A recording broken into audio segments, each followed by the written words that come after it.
Kita ke sorotan lainnya, Saudara, keluarga dari Selvi Amalia Nuraini, mahasiswa yang tewas tertabrak iring-iringan pejabat Polda Metro Jaya meragukan klaim polisi yang bilang bahwa supir mobil Audi sebagai pelaku penabrakan.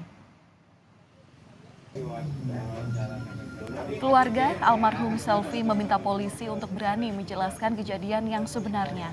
Keluarga korban belum sepenuhnya percaya bahwa Sugeng yang merupakan supir mobil Audi yang menabrak Selvi Amalia. Kejanggalan juga dirasakan keluarga karena polisi belum memeriksa kendaraan Innova yang sempat diajukan oleh kuasa hukum keluarga korban.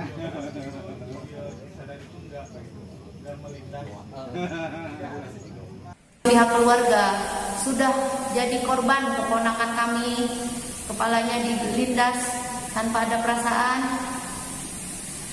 Muncul korban baru, orang nggak bersalah, orang kecil, tiba-tiba harus disalahkan lagi. Itu yang kami khawatirkan.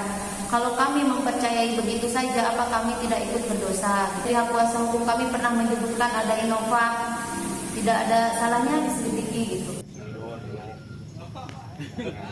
Sementara itu, kuasa hukum dari Sugeng, supir mobil Audi, tersangka kasus kecelakaan mahasiswi di Cianjur, meminta Polres Cianjur untuk memeriksa ulang Nur, penumpang mobil Audi yang memerintahkan Sugeng untuk masuk dalam iring-iringan rombongan polisi. Nur yang merupakan saksi kunci dinilai memberikan keterangan berbeda dalam BAP. Kuasa hukum Sugeng, Yudi Janadi, menyebut sejak jumpa pers beberapa waktu lalu, pihaknya tak lagi bisa menghubungi Nur yang menjadi penumpang dari mobil Audi.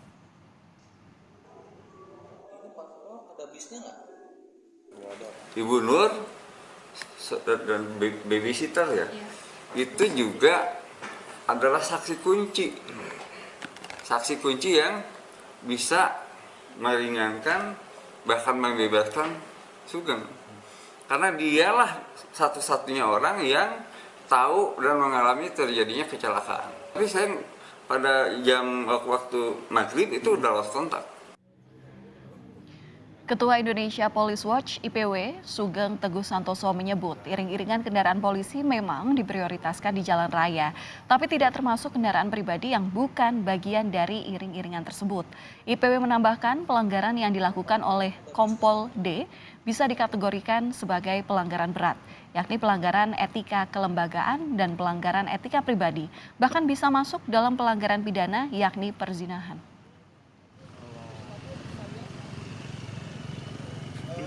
Pelanggaran berat itu ya, karena pelanggaran berselingkuh kemudian memiliki istri tanpa satu mekanisme hukum yang dibenarkan itu sudah masuk pelanggaran berat seperti dikatakan oleh Kabid Humas Polda Metro Jaya. Ada 2 pelanggaran kode etik yang dilakukan setidak-tidaknya. 1, pelanggaran terhadap etika kelembagaan tidak bisa menjaga nama baik Polri. 2, pelanggaran etika pribadi, yaitu berselingkuh. Ada lagi pelanggaran lain, ya, kalau ini berselingkuh, itu ada ketentuan dalam KUH pidana pasal 284 itu overspelt, ya, atau perzinahan, ya, itu tindak pidana, ya.